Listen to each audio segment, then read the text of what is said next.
Hello friend, আসসালামু আলাইকুম। আমি আজকে আপনাদেরকে দেখাবো কিভাবে মাইক্রোসফট এক্সেল এর একাধিক কলামের স্থান পরিবর্তন করা যায়। আপনারা দেখতে পাচ্ছেন আমি একটি রেজাল্ট নিয়েছি, কিন্তু এই রেজাল্ট উল্টাপাল্টা রয়েছে। প্রথমে আমার প্রয়োজন হচ্ছে সিরিয়াল নাম্বার, এরপরে ক্লাস আইডি, তারপরে নাম, তারপরে Bangla result, English result, math এবং জেনারেল নলেজ। কিন্তু এটা উল্টাপাল্টা রয়েছে। আমি কিভাবে এক ক্লিকে একাধিক কলামের স্থান পরিবর্তন করব তা আপনাদেরকে দেখাবো।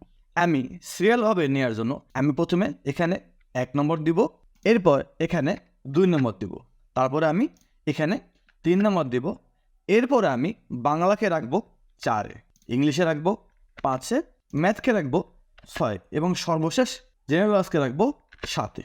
এই সংখ্যা দেওয়া হয়ে গেলে এরপর আপনি ডাটাতে ক্লিক করবেন, এরপরে এই যে শর্ট দেখতে পাচ্ছেন শর্টে ক্লিক করবেন, এরপর আপনি অপশনে যাবেন, অপশনে গিয়ে এই যে শর্ট লেফট টু রাইট এখানে সিলেক্ট করে ওখানে ক্লিক করবেন।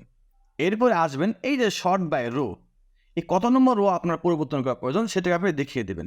আমার 3 নম্বর প্রয়োজন, আমি এখানে 3 নম্বর রাখলাম। এরপরে এখানে স্মলেস্ট টু লার্জেস্ট এটা রাখবেন, এরপরে ওকে বাটনে ক্লিক করবেন। দেখুন কি সুন্দরভাবে এক্সেলের একাধিক কলামের স্থান পরিবর্তন হয়ে গেছে। আমি যেভাবে চেয়েছি সেইভাবে, class ID, name, Bangla, English, math, general knowledge. আশা করি এই ট্রিক্সটি আপনাদের ভালো লেগেছে।